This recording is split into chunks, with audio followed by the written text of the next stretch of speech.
আপনাদের সবাইকে এই রবিবারের চার্চ সার্ভিসে স্বাগত জানাই। और आज आप लोगों को सभी को स्वागत करते हैं हमारे रविवार की मंडली में। আজকের আপনার জন্য যে বাক্য, সেই বাক্য হচ্ছে অপরাধ বিশ্বাসের পথে একটা বড় বাধা। দুই অংশ। और आज का जो वचन है आप लोगों के लिए वो है अपराध विश्वास के रास्ते पर एक बड़ा बाधा होता है, उसका द्वितीय पाठ। আর আমরা অপরাধ আমাদের লাইফের যে বিশ্বাসের বাধা, সেটাকে কিভাবে দেখেছি আমরা প্রত্যেকে জানি। और हमारा अपराध जो हमारी जिंदगी के विश्वास में जो बाधा सृष्टि करता है वो हम लोगों ने हर कोई ने देखा है। এবং অনেক বিশ্বাসীর এই ধারণা ছিল যে আমি বিশ্বাসী হয়েও আমার প্রার্থনার উত্তর কেন আসে না। और बहुत कोई सोचते हैं मैं विश्वासी होकर भी मेरे प्रार्थना का उत्तर मुझे क्यों नहीं मिलता है। আসলে আমরা অপরাধকে এখনো পর্যন্ত নিজের জীবনে ধরে রেখেছি, क्योंकि हम लोग अपराध को अभी तक हमारे जिंदगी में पकड़ कर रखे हैं। আর সেই অপরাধই আমাদের বিশ্বাসের বাধার কারণ হয়ে দাঁড়াচ্ছে। और वही अपराध हमारे विश्वास के बाधा का कारण हो चुका আজকে है। যে বিষয়টা দেখাবো, और आज जो विषय में हम लोग दिखाएंगे, অপরাধের মধ্যে একটা সবথেকে গুরুত্বপূর্ণ বিষয় আমরা যেটা করি সেটা ক্ষমা করি না। और अपराध के विषय में हम लोग जो एक महत्वपूर्ण विषय है जो हम लोग नहीं करते हैं वो है क्षमा करना। আর সেই ক্ষমা না করাটা কিন্তু আমাদের লাইফের আরো সবথেকে বড় বাধা হয়ে দাঁড়ায় বিশ্বাসের পথে। और हमारा अपराध ही हमारे विश्वास के प्रति एक बड़ा बाधा हो जाता है। কারণ আপনারা যদি দেখেন, যিশুকে যখন ক্রুশে দেওয়া হয়েছিল, তার শত্রুরা তাকে থুতু দিয়েছিল, তাকে চড় মেরেছিল, তাকে বেত্রাঘাত করেছিল, তাকে পেরেক বিদ্ধ করেছিল, ক্রুশে টাঙিয়ে দিয়েছিল, এবং তার সত্ত্বেও যিশু বলছে এরা কি করছে, এরা জানে না, এদেরকে ক্ষমা করো। और जब यीशु मसीह को क्रूस पर टांगा गया था, उनको उनके हाथों पर कीले ठोके गए थे, उनको उनके मुंह पर थूक फेंका गया था, उनको मारा गया था, उनको अपमान किया गया था, मगर फिर भी उन्होंने कहा था ये लोग नहीं जानते हैं ये लोग क्या कर रहे हैं, इनको आप क्षमा करो। আজকের আমাদের জীবনে বহু লোক আছে যারা আমাদের বিরোধী, আমাদের বিষয় নিন্দা করে, আর আমরা তাদেরকে দেখতে পারি না বা তাদেরকে ক্ষমা করতে পারি না। और हमारे ज़िंदगी में बहुत ऐसे लोग हैं जो हमारे विरोधी है, जो हमसे दुश्मनी पालते हैं, मगर हम उनको नहीं देख पाते हैं, हम उनको क्षमा नहीं कर पाते हैं। ক্ষমা আপনার জীবনের একটা বড় পার্ট হওয়া প্রয়োজন আছে। क्षमा करना आपके जिंदगी का एक बहुत बड़ा अंश होना चाहिए। আমি আর আপনি যদি বিশ্বাসী, তাহলে আমাদের প্রথম পদক্ষেপ হওয়া उचित क्षमा करा। और हम और आप अगर विश्वासी हैं तो हमारा पहला कदम जो है वो है एक दूसरे को क्षमा करना। ক্ষমা দিয়ে কিন্তু বিশ্বাসের ধাপ শুরু হয়। और क्षमा से ही विश्वास का जो कदम होता है वो शुरू होता है। মিকা ভাববাদীর পুস্তক তার 7 অধ্যায় 18 পদে বলছে, और अगर हम लोग देखें मीका उसका 7 अध्याय का 18 में, আর সেখানে বলছে কে তোমার তুল্য ঈশ্বর, অপরাধ ক্ষমাকারী ও অপমান অধিকারের অবশিষ্টাংশের অধর্মের প্রতি উপেক্ষাকারী, তিনি চিরকাল ক্রোধ রাখেন না, কারণ তিনি দয়ার প্রতীক। और यहाँ पे लिखा हुआ है तेरे समान कोई परमेश्वर नहीं है, तू पापी जनों को क्षमा कर देता है, तू अपने बचे हुए लोगों को पापों को क्षमा करता है, यहोवा सदा ही क्रोधित नहीं रहेगा क्योंकि उसको दयालु ही रहना भाता है। যখন আমরা জানি যে আমাদের ক্ষমা হয়ে গেছে, और जब हम लोग जानते हैं कि हमें क्षमा मिल चुका है, তখন খুব সহজ হয়ে যায় অন্যকে ক্ষমা করা। तो बहुत आसान हो जाता है दूसरों को क्षमा करना। ঈশ্বর আপনার সমস্ত অপরাধ ক্ষমা করেছে। परमेश्वर आपके हर अपराध को क्षमा किए हैं। শুধু ক্ষমা করেছে তা নয়, और सिर्फ क्षमा किए ऐसा ही नहीं, আপনার পাপের জন্য নিজের একমাত্র পুত্রকে দান করেছে। और आपके पापों के लिए उनके एकमात्र संतान को भी दान किए। তার রক্ত দ্বারা আমরা সূচীকৃত হয়েছি। उनके लहू के द्वारा हमें सूची किया गया है। তিনি তো আমার কোনো পাপ ধরে রাখেনি, और वो हमारे कोई भी पाप को पकड़ कर नहीं তিনি रखा है। সমস্ত পাপকে ক্ষমা করেছেন। उन्होंने हर पाप को हमारे हर पाप को क्षमा कर दिया है। এবং এই বিষয়টা যখন আপনি আর আমি জানি, তখন সহজ হয় অন্যকে ক্ষমা করা। और ये विषय में जब आप और हम जानते हैं तो हमें बहुत आसानी हो जाता है एक दूसरे को क्षमा करना।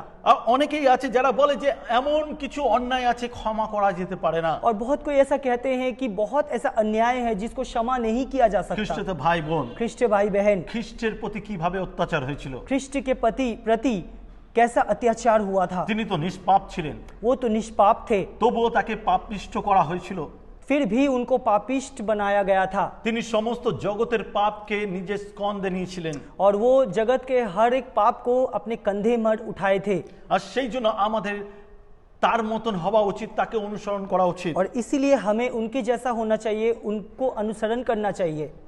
বাইবেল বলে আমাদের মনোভাব খ্রিস্টের মনোভাবের মতন হওয়া উচিত। और बाइबल कहता है हमारा जो मन का प्रकाश है वो ख्रिस्ट के मन के प्रकाश के जैसा होना चाहिए। যদি কেউ আপনার সঙ্গে অন্যায় করেছে, अगर किसी ने आपके साथ अन्याय किया है, প্রতিদিন মানুষ অন্যায় করছে, हर दिन मनुष्य अन्याय या अपराध करते हैं, পৃথিবীতে চারিদিকে অন্যায় চলছে, पृथ्वी में हर तरफ चारों तरफ अन्याय हो रहा है, কিন্তু যিশুর মতন মনোভাব আপনাকে সহজ করে দেয় ক্ষমা করা। मगर यीशु मसीह के जैसा मन का प्रकाश आपको क्षमा करने में आसान कर देता है। আপনার প্রভুর মাধ্যমে আশ্চর্য ক্ষমতা আছে, যেই ক্ষমতা অন্য কারণ নেই। और प्रभु के माध्यम से आपके अंदर आश्चर्य क्षमता है जो और किसी के अंदर नहीं है।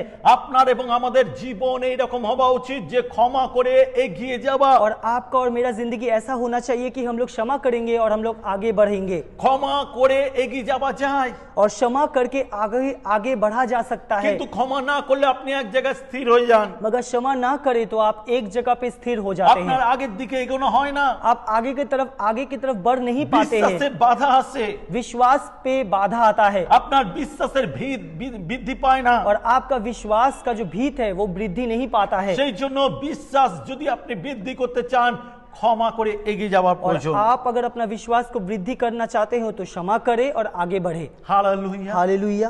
আপনি কি জীবনে উন্নতি করতে চান? आप क्या जिंदगी में उन्नति करना चाहते हैं? আপনার কি উদ্দেশ্য যে আপনার জীবনে সর্বদা উন্নতি হোক? क्या ये आपका उद्देश्य है कि आपके जिंदगी में उन्नति हो? গীত সংগীতা তার 92:13 পদ বলছে, भजन संगीता उसका 92 का 13, যাহারা সদাপ্রভুর বাটিতে রোপিত তাহারা আমাদের ঈশ্বরের প্রাঙ্গণে উৎফুল্ল হইবে। सज्जन लोग बढ़ते हुए ताड़ के पेड़ की तरह है जो यहोवा के मंदिर के आगमन में फलवान हो रहे हैं। হালেলুয়া। हालेलुया। যারা ঈশ্বর সদাপ্রভুর বাটিতে রোপিত, और जो लोग परमेश्वर के बढ़ोतरी में बढ़ता है, যারা ঈশ্বরের মধ্যে বৃদ্ধি পায়, जो परमेश्वर में वृद्धि पाता है, যারা ঈশ্বরের সঙ্গে নিজের জীবন যাপন করে, जो परमेश्वर के साथ अपनी जिंदगी को बिताते हैं তাদের চারিপাশে উন্নতি ঘুরে বেড়ায়, और उनके चारों तरफ उन्नति घूमता है, তারা উন্নতিকে দেখতে পায়, वो उन्नति को देख पाते हैं, উন্নতিকে এনজয় করে, उन्नति को वो लोग आनंद करते हैं, বৃদ্ধি পায়, वृद्धि पाते हैं, কারণ ঈশ্বরের অনুগ্রহ তাদের সঙ্গে থাকে। क्योंकि परमेश्वर का अनुग्रह उनके साथ साथ रहता है। গীত সংগীতা 115:14 পদ বলছে, भजन संगीता उसका 115 का 14 में कह रहा है, সদাপ্রভু তোমাদের বৃদ্ধির কারণ, সদাপ্রভু তোমাদের বৃদ্ধি করুন, তোমাদের ও তোমাদের সন্তানগণের বৃদ্ধি করুন। मुझे आशा है यहोवा तुम्हारी बढ़ोतरी करेगा और मुझे आशा है वो तुम्हारे संतानों को भी अधिकतम देगा। হালেলুয়া। हालेलुया। সদাপ্রভু আপনাকে বৃদ্ধি দেন, শুধু তাই নয় আপনার সন্তানদেরও বৃদ্ধি দেন। प्रभु सिर्फ आपको वृद्धि नहीं देते हैं, प्रभु आपके संतानों को भी वृद्धि देते हैं। কিভাবে? कैसे? আপনাকে সদাপ্রভুর গৃহে রোপিত করতে হবে। आपको खुद को परमेश्वर के घर में आपको रोपित या आपको आगमन करना होगा। যদি আমরা দেখি গ্রাম সাইডে অনেক চাষবাস হয়, अगर हम लोग देखें गांव की तरफ बहुत खेती होता है, আর আমরা জানি খেতি মানে কি, যদি ধান চাষ করা হয়, और हम लोग जानते हैं खेती का मतलब है अगर गेहूं को उगाया जाता है, ধান, গেহু মানে আটা ময়দা হয়, धान के गेहूं यही बोले। ওকে, ধান চাষ করা হয়, जहाँ पे गेहूं चाष किया जाता है, সেখানে যদি রোপণ করা না হয় তাহলে সেই ধান ভালোভাবে ফলন দেয় না। और अगर वहाँ पे अगर सही से उसको वपन नहीं किया जाए तो वो सही से वृद्धि नहीं होगा या धान का उत्पन्न नहीं होगा। ঠিক সেইভাবে ঈশ্বরের গিয়ে নিজেকে রোপণ করার প্রয়োজন আছে। इसीलिए खुद को भी परमेश्वर के गृह में रोपित या रोपण करने का भी जरूरत होता है, যাতে আপনি সঠিকভাবে ফলবান হন। ताकि सही से आपके अंदर आप फलवान हो या फलस्वरूप हो। রোপণ করা মানে কি? रोपण करने का मतलब क्या होता है? ঈশ্বরের গৃহে রোপণ করা মানে কি? परमेश्वर के घर में खुद को रोपण करने का मतलब क्या होता है? রোপণ করার মানে হলো নিজেকে সমর্পণ করা। रोपण करने का मतलब है खुद को समर्पण करना, ঈশ্বরের কাছে নিজেকে সমর্পণ করা परमेश्वर के पास खुद को समर्पण करना, এবং নিজের মণ্ডলীর সঙ্গে যুক্ত থাকা, और खुद के मंडली के साथ युक्त रहना, বিশ্বস্তভাবে থাকা विश्वस्त रहना, এবং সেই মণ্ডলীর দর্শনকে বহন করা और उस मंडली के दर्शन को आगे ले जाना, এবং মণ্ডলীর সঙ্গে নিজের প্রার্থনায় যুক্ত থাকা। और मंडली के साथ प्रार्थना में युक्त रहना, ফ্যামিলির সঙ্গে যুক্ত থাকা। फैमिली के साथ युक्त रहना। আপনি জানেন দেশের দিকে কয়লার উনুন হয়, और आपको पता है गांव की तरफ कोयला का चूल्हा होता है, আর সেই চুলো তখনই জ্বলে যখন অনেক কয়লা একসঙ্গে জ্বলতে থাকে। और वो चूल्हा तभी जलता है जब बहुत सारा कोयला एक साथ जलता है। মণ্ডলী আপনার জীবনে সেই স্বর্গীয় আগুনের মতন। और मंडली आपकी जिंदगी में वह स्वर्गीय आग के जैसा होता है, আপনি সেই চুলোর মধ্যে রয়েছেন যেখানে পবিত্র আত্মার আগুন জ্বলে। और आप उस चूल्हे के अंदर है जहां पवित्र आत्मा का आग जलता है। কিন্তু আপনি যদি মণ্ডলী থেকে নিজেকে পৃথক করেন, अगर आप मंडली से खुद को दूर रखते हैं, আপনি যদি মনে করেন ঘরে বসে ধার্মিক হওয়া যায়, और अगर आप सोचते हैं कि घर में बैठे हुए धार्मिक बन सकते हैं, ঈশ্বরের কাজ করা যায়, परमेश्वर का कार्य किया जा এটা सकता है, শয়তান আপনার সঙ্গে কথা বলে। ये शैतान आपके साथ बात करता है। আপনি নিজে যাচাই করে দেখুন। आप खुद को परख कर देखिए। আপনি যদি সেই চুলোর কয়লা একটা বার করে বাইরে রাখেন, সে তাড়াতাড়ি নিভে যায়। और वो आप वो चूल्हे के कोयला है जिसको अगर निकाल के बाहर रखा जाए तो वो भी बुझ जाता है। কিন্তু যদি আপনি জ্বলন্ত চুলোর মধ্যে আরো এক মুঠো কয়লা দিয়ে দেন, তাহলে সেই নেবা কয়লাও জ্বলে যায়। और अगर आप वो जलते हुए कोयले में और एक मुट्ठी कोयला दे देते हैं तो वो कोयला भी जलने लगता है। যখন আপনি মণ্ডলীর মধ্যে থাকেন, जब आप मंडली में रहते हैं, আপনি মণ্ডলীর সঙ্গে চলেন, मंडली के साथ चलते हैं, তার সঙ্গে সহভাগিতা করেন, उनके साथ सहभागिता करते हैं, প্রার্থনায় লিপ্ত থাকেন, प्रार्थना में लुप्त रहते हैं, বাক্যের সঙ্গে পরিচর্যা করেন, वचन के साथ आप खुद को ढाते हैं, আপনি সঠিক গাছ হয়ে ওঠেন आप सही प्रकार के पेड़ हो जाते हैं, এবং আপনি ফলবান গাছে পরিণত হন। और आप एक फल से भरे हुए पेड़ बन जाते हैं। তিনি যাদের ভালোবাসেন তাদের সংশোধন করেন। और जिनको वो प्रेम करते हैं उनको वो सही भी करते हैं। আপনি এবং আমি জানি যে যাকে ভালোবাসে সে তাকে সংশোধন করে। और हम लोग जानते हैं जो जिससे प्यार करता है उसको वो सही भी करता है। কারণ কোনো মানুষই তার প্রিয়জনকে খারাপ পরিস্থিতি বা খারাপ ব্যবহারে দেখতে চায় না। और कोई भी अपने प्रियजनों को बुरे परिस्थिति में या बुरे कार्य करते हुए नहीं देख पाते তাই हैं। প্রত্যেকের ভালোবাসার মানুষকে সে পরিবর্তন করতে চায়। इसलिए उनके प्यार के रिश्तेदारों को वो हर वक्त सही करना चाहते हैं। ঠিক ঈশ্বর আমাদেরকে যেরূপ প্রেম করেছে তিনি চান আমরা সংশোধন হই। और परमेश्वर हमें जिस रूप से प्रेम किए हैं वो चाहते हैं कि हम भी अपने जिंदगी में सही हो। হিব্রিয় তার 12 অধ্যায় 5 থেকে 6 বলছে, इब्रानियों उसका 12 अध्याय का 5 से 6 में कह रहा है, আর তোমরা সেই আশা বাক্য ভুলিয়া গিয়াছো যাহা পুত্র বলিয়া তোমাদের সহিত কথাবার্তা কহিতেছে। হে আমার পুত্র, প্রভুর শাসন তুচ্ছ করিও না, তাহার দ্বারা অনুযুক্ত হইলে ক্লান্ত হইও না, কেননা প্রভু যাহাকে প্রেম করেন তাহাকেই শাসন করেন, যে কোনো পুত্রকে গ্রহণ করেন তাহাকেই প্রহার করেন। और यहाँ पे लिखा हुआ है, तुम उस साहसपूर्ण वचन को भूल गए हो जो तुम्हें पुत्र के नाते संबोधित है।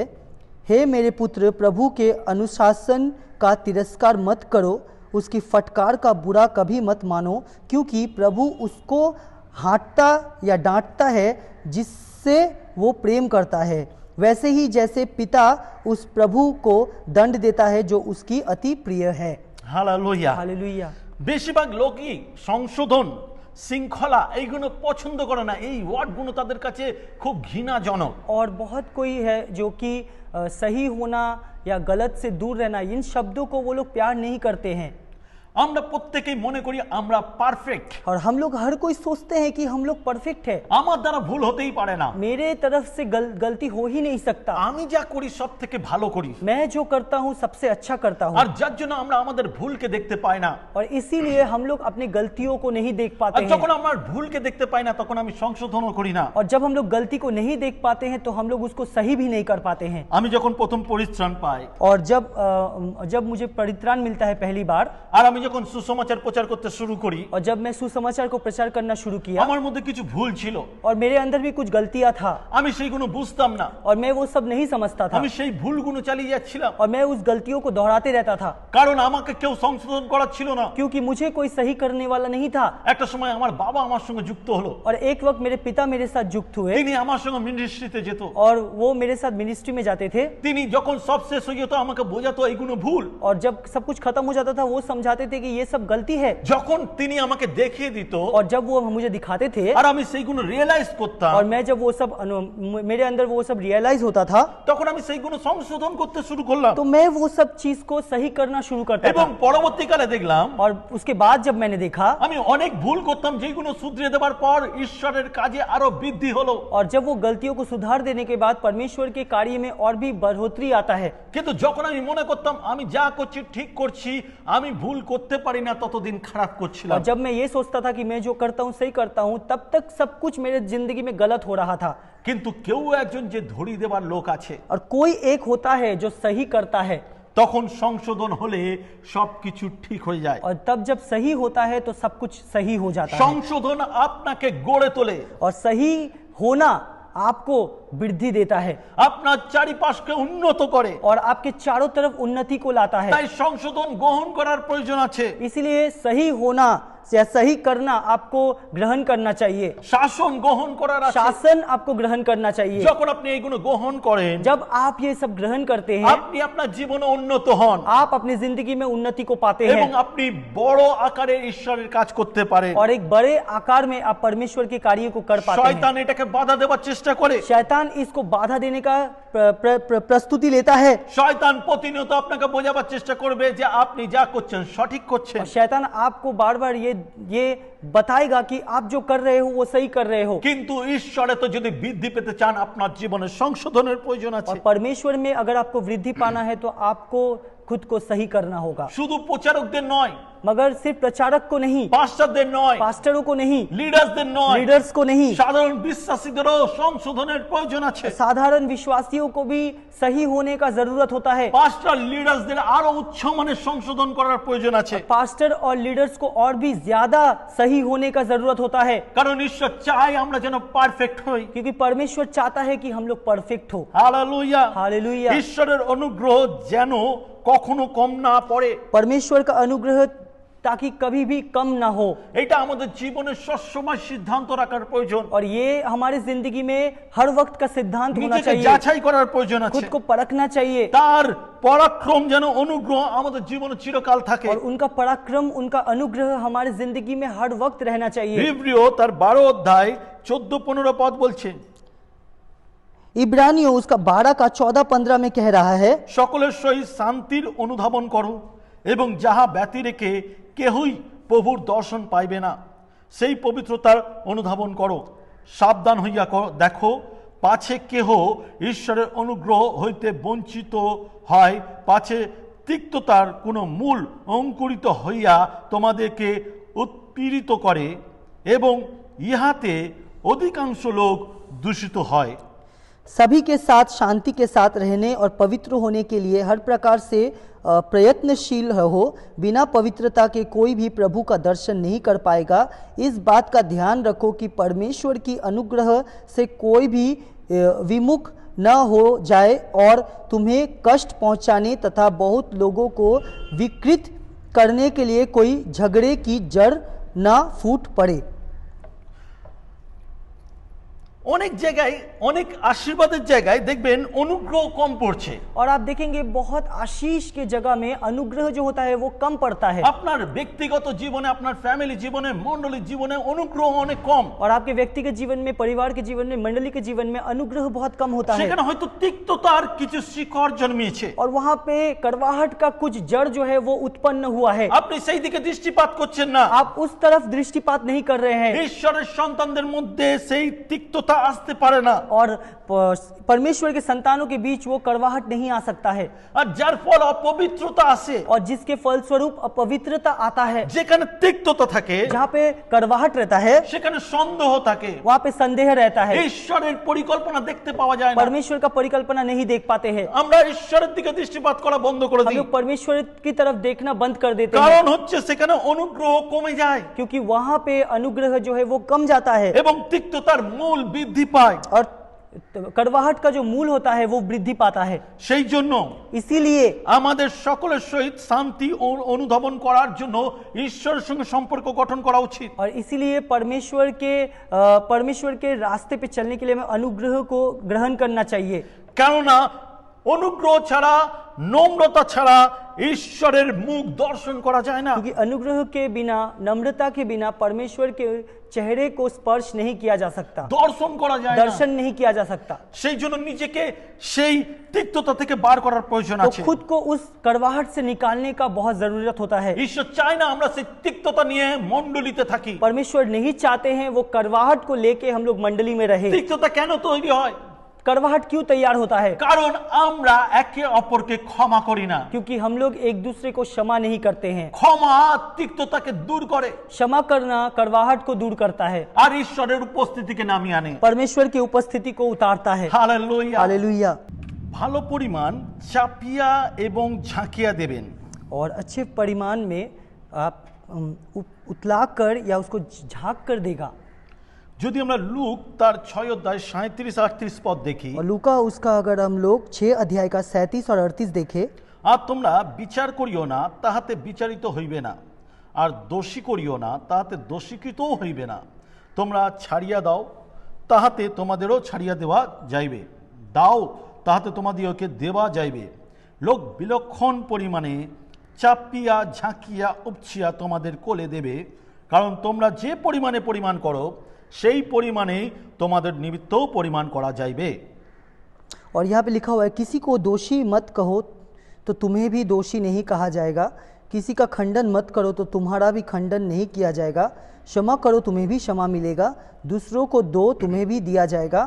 वे पूरा नाप दबा दबा कर और भर भर कर बाहर निकालता हुआ तुम्हारी झोली में उधेलेंगे, क्योंकि जिस नाप से तुम दूसरों को नापते हो उसी से तुम्हें भी नापा जाएगा। हालेलुया। हालेलुया। ঈশ্বরের পরিকল্পনা আপনার জীবনে উপছিয়া দেবার, परमेश्वर के परिकल्पना को आपकी जिंदगी में भर देना। আপনি যাতে উপছিয়ে পান তার জন্যই তো তার একমাত্র পুত্রকে ক্রুশে রোপিত করা হয়েছিল। और ताकि आपको भर कर मिले इसलिए उनके एकमात्र पुत्र को क्रूस पर चढ़ाया गया তার था। প্রতিমূর্তিতে আপনাকে সৃষ্টি করা उनके হয়েছে। प्रतिमूर्ति में आपको सृष्टि किया गया था। আপনি শ্রেষ্ঠ মানুষ, শ্রেষ্ঠ সৃষ্টি। आप उत्तम मनुष्य है, उत्तम सृष्टि है।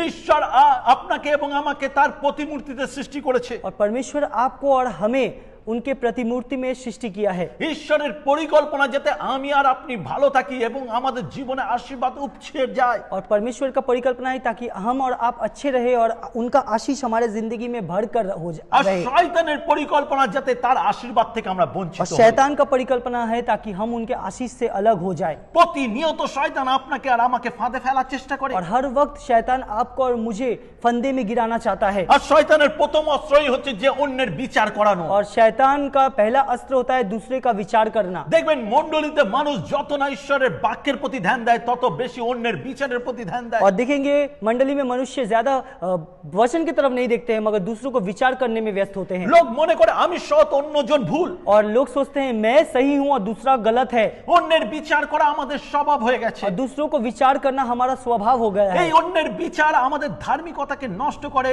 এবং ঈশ্বরের আশীর্বাদ উপছে পাওয়া বন্ধ হয়। और दूसरों का विचार करना हमें परमेश्वर के आशीष से दूर करता है और हमें उन्नति नहीं देता है हमारी जिंदगी में। আমরা বেশিরভাগই লোকের বিচার করি। और हम लोग ज्यादातर लोग दूसरों का विचार करते हैं কিন্তু কোন সময় যদি নিজের দিকে তাকাই मगर कभी अगर खुद की तरफ देखते हैं তাহলে আমরা আমাদের চোখেই খুব খারাপ ভাবে দেখতে পাবো। और हम लोग खुद के आंखों से ही वो दृश्य बहुत गलत देख पाएंगे। আর যার জন্য এই বাক্য বলছে और इसलिए वचन कहता है আর তোমরা বিচার করিও না। तुम लोग विचार मत करो। আমরা যেন বিচার না করি। हम लोग विचार ना करें। আমাদের কলিং, আমাদের আহ্বান লোকের বিচার করা নয়, জগতের সুসমাচার প্রচার और করা। हमारा आह्वान है विचार करना नहीं मगर दूसरों को सुसमाचार देना।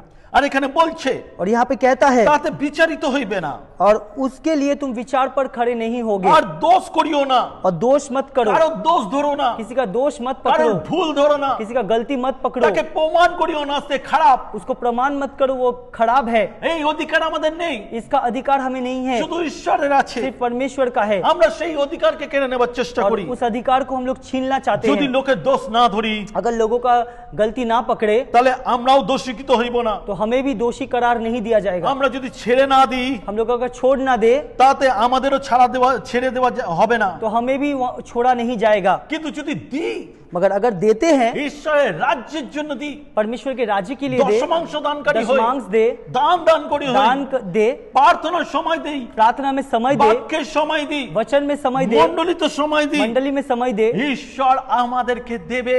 परमेश्वर हमें देगा। এবং শুধু দেবে নয়, और सिर्फ देगा नहीं, চাপিয়া ঝাঁকিয়া উপছিয়া দেবে, और चाप कर और नाप तोल कर नहीं मगर भर कर देंगे, যাতে আমরা তার আশীর্বাদে পরিপূর্ণ থাকি। ताकि उनका आशीष से हम परिपूर्ण रहे। হালেলুয়া। हालेलुया। যে পরিমাণে আমরা পরিমাণ করব, ঈশ্বর তার অধিক পরিমাণে পরিমাণ করবে। और जिस परिमाण से हम लोग परिमाण करेंगे उससे भी ज्यादा परिमाण में हमें परिमाणित किया जाएगा। হালেলুয়া। हालेलुया। সেই জন্য হৃদয়কে পরিষ্কার রাখা দরকার। इसलिए हृदय को साफ रखना जरूरी আপনার है। হৃদয় পরিষ্কার করুন, हृदय को साफ करिए, আপনার অন্তঃকরণ পরিষ্কার করুন। आपके अंदर साफ करिए। মতি তার 5:8 বলছে, मत्ती उसका 5:8 में कहता है, ধন্য যারা নির্মল অন্তঃকরণ, কারণ তাহারা ঈশ্বরের দর্শন পাইবে। धन्य वो है जो हृदय के हृदय से शुद्ध है, क्योंकि वे परमेश्वर के दर्शन करेंगे। হালেলুয়া। हालेलुया। সবকিছু পরিষ্কার করা যে কোনো জিনিসকে পরিষ্কার রাখে। और हर कुछ साफ करना हर चीज को साफ रखता है। আমাদের হৃদয় পরিষ্কার করার একটি সঠিক উপায় ছাড়া हमारे हृदय को साफ रखने का एक सही उपाय छोड़कर আমরা নিজেদের অপরাধের দ্বারা আটকে যাই। और हम अपने अपराधों के लिए हम लोग अटक जाते हैं। আমাদের অপরাধ আমরা তার দিকে দৃষ্টিপাত করি, और हम लोग अपराध हम दूसरों की तरफ दृष्टिपात करते আমরা हैं। আমাদের অপরাধ আমরা তার প্রতি দৃষ্টিপাত করি। और हम हमारे अपराध हम उनके तरफ दृष्टिपात करते हैं। আমাদের অপরাধ, हमारा अपराध আমরা যেন আমাদের অপরাধেই দৃষ্টিপাত করি, हम लोग हमारे अपराध में ही दृष्टि रखें, আর তার মাধ্যমে আমরা পরিষ্কার করতে সমর্থক হব। और हम लोग उसको साफ करने में समर्थक होंगे। আমরা অন্যের অপরাধের দিকে দৃষ্টিপাত করলে তাতে আমরা আমাদের অপরাধকে পরিষ্কার করতে পারবো हम না। लोग दूसरों के अपराधों को तरफ देखेंगे तो खुद के अपराधों को साफ नहीं कर অনেক पाएंगे। বিশ্বাসী বলে আমার চারিপাশে যেন ধীরে ধীরে সমস্ত কিছু যেন খারাপ পরিস্থিতির সৃষ্টি और হচ্ছে। एक बहुत विश्वासी कहते हैं कि धीरे धीरे मेरे हर तरफ से सब कुछ गलत हो रहा है, আমি যখনই কিছু দেখছি তা যেন খারাপ হয়ে और যাচ্ছে। जब भी हम लोग कुछ देखते हैं तो गलत हो रहा है।